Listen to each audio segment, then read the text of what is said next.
여러분 안녕하십니까, 캡틴 제이키입니다. 오늘은 조종사와 승무원의 휴식에 대해서 이런저런 얘기를 해볼까 합니다. 오래전 초등학교 동창 모임이 있었습니다. 졸업한 지 오랜만에 만난 친구들은 직업이 정말 각양각색이었죠. 제 옆에는 대기업을 다니는 친구가, 앞에는 한 방송국의 방송 작가를 하고 있는 친구가 앉아 있었습니다. 갑자기 제 옆에 있던 회사원 친구가 말합니다. 야, 방송국 작가들 돈 많이 번다던데 글 대충 써주고 돈도 많이 버니까 정말 좋은 직업이다. 에휴, 나는 하루 종일 회사에서 빡세게 일해봐야 월급도 얼마 안 되는데. 순간 저는 그 녀석의 등짝을 후려쳤습니다. 너 작가로서 일을 해본 적이 있어? 저 친구가 어떤 고충을 가지고 얼만큼의 스트레스를 가지고 일하는지 정확히 알아? 흔히 우리가 부러워하는 직업 중에 하나인 연예인. TV를 보면 맨날 공짜로 놀러 다니고 맛있는 거 먹으면서 돈도 많이 벌고 참 부럽다는 말이 절로 나오죠. 하지만 연예인이란 직업 뒤에 우리가 가본 적이 있을까요? 그저 겉으로 보이는 걸로 그 직업을 평가하고 부러워하거나 비아냥대죠. 조종사 역시 그와 비슷한 결로 사람들의 입에 오르내리는 직업 중 하나입니다. 객실 승무원도 마찬가지고요. 맨날 해외여행 공짜로 하고 월급도 비교적 센 편이니 얼마나 좋은가 하고 말이죠. 오래전 한 항공사의 회장님이 했던 유명한 말이 생각나기도 합니다. 조종은 오토파일럿이다 하는데 무슨 조종사 업무가 중요하고 어쩌고 개가 웃어요.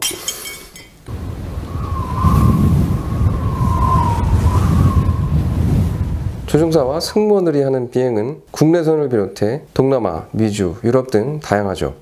짧게는 한두 시간, 길게는 15시간 이상의 비행을 합니다. 장거리 비행에서 우리 승무원들은 일과 휴식을 번갈아 하고 있습니다. 지상에서 근무하는 회사원들도 하루 8시간 꼬박 책상에 앉아서 일하지 않듯 승무원들도 일하는 와중에 휴식은 필수입니다. 아니, 어쩌면 지상에서보다 더 많은 휴식이 필요할지도 모릅니다. 장거리 비행기 여행을 해보신 분들은 잘 아실 겁니다. 지상에서 보내는 10시간과 비행기에서 보내는 10시간이 어떻게 다른지. 기내의 환경은 마치 2000m 정도 되는 산 꼭대기에 있는 것과 동일한 기압 상태를 보입니다. 또한 10% 남짓한 매우 건조한 습도를 보이죠. 그뿐 아닙니다. 동서로 긴 비행을 할 때는 대여섯 시간에서 최장 12시간까지 시차가 나죠. 낮과 밤이 완전히 뒤바뀌는 겁니다. 조종사 승무원들은 그런 비행을 한 달에도 여러 번 하고 있습니다. 그러니 수면 관리나 시차 적응에 최적화되어 있다고 생각하시겠지만 현실은 그렇지 않습니다. 30년 가까운 비행 생활에서 가장 잘 되지 않는 것들 중에 하나가 수면 관리와 시차입니다. 다들 나름대로의 방법을 써서 노력은 하지만 말처럼 쉽게 되지는 않습니다. 사실 체류지에서 승무원들은 다음 비행을 위한 휴식과 수면을 1순위로 생각합니다. 체류가 짧은 경우 피로 관리를 위해서 호텔 근처에 머물거나 아예 호텔 밖을 나오지 않는 경우도 꽤 많습니다. 하지만 가끔 하루 이상의 체류에서는 여행도 하고 관심 있는 다른 일에 시간을 보내기도 합니다. 조종사라서 승무원이니까 다음 비행을 위해 그런 거 하지 말고 휴식만 하고 오시오 라고 할 수 있을까요? 지상 근무를 하는 회사원들에게 다음날 근무를 위해서 퇴근 후 아무것도 하지 말고 집에 가서 밥 먹고 잠만 자시오. 또 다음 주에 효율적인 근무를 위해서 주말에 아무데도 가지 말고 집에서 휴식만 취하시오 라고 한다면 어떨까요? 퇴근해서 피곤한데 왜 집에 가서 쉬지 않고 가끔 취미 활동을 할까요? 일주일 내내 출근해서 피곤할 텐데 왜 주말에 집에서 쉬지 않고 밖으로 나갈까요?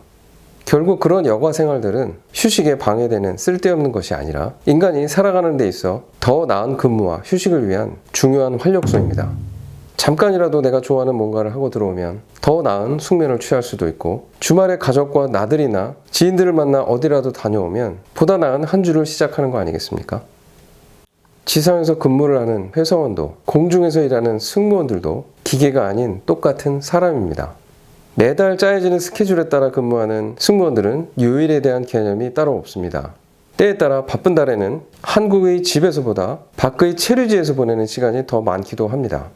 그러니 체류지라고 무조건 호텔에서 쉬어야 되고 뭘 하려면 한국에 들어왔을 때나 하시오 라는 논리는 승무원들에겐 맞지 않는 잣대가 되는 겁니다. 저는 지난 하와이 비행 때 이틀의 체류 계획가 있어서 둘째 날 일부 동료들과 섬의 일부를 돌아보고 왔습니다.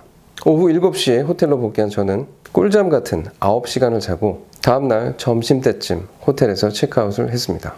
평소 해외 호텔에서 숙면을 잘 취하지 못하는 저를 생각하면 오히려 하루 여행을 하고 돌아온 것이 더 나은 휴식으로 이어진 것이죠. 당연히 돌아오는 비행에도 더 나은 몸 컨디션으로 임무를 했습니다. 참고로 전 세계 모든 항공사의 조종사나 승무원들은 체류지에서 각자의 여가 활동을 즐기며 더 나은 휴식을 취하고 있습니다. 또한 체류의 기간도 바로 돌아오는 퀵턴부터 경우에 따라 일주일을 머무는 체류까지 다양하죠. 모든 게 비행의 거리와 빈도수, 그리고 현지 상황에 따라 달리 결정되는 겁니다. 직업에 대한 특성도 그렇습니다. 누구나 내가 원하는 직업에 대한 특성을 알고 그 직업을 얻기 위해 많은 노력을 합니다. 더 나은 삶을 위해 남들 놀 때 밤새 공부해가며 의사가 된 분들도 있고 변호사가 되기도 하죠. 또 어떤 사람들은 시간이 많고 방학이 있는 걸 선호해서 열심히 준비하고 교사가 되기도 합니다. 그렇게 어렵게 교사의 꿈을 이루었는데 막상 방학도 없고 매일 야근이 이어진다면 얼마나 허탈할까요? 여행을 좋아하는 분들은 조건에 맞춰 열심히 준비해서 항공사 직원이나 승무원이 되곤 합니다. 그런데 막상 입사를 해보니 여행을 가지 못하게 제한한다면 어떤 기분이 들까요? 내가 하는 일이 가치 있고 중요하듯 다른 사람의 직업에 따른 특성도 존중받아야 합니다. 또한 내 휴식이 중요한 만큼 다른 사람의 휴식도 그 사람만의 방식대로 존중되어야 한다고 생각합니다. 내가 편한 대로 해석해서 다른 직종이나 휴식에 대해 쉽게 던진 한마디가 오해를 낳고 상처가 되기도 한다는 사실. 오늘도 끝까지 시청해 주셔서 대단히 감사합니다. 저는 캡틴 JK입니다.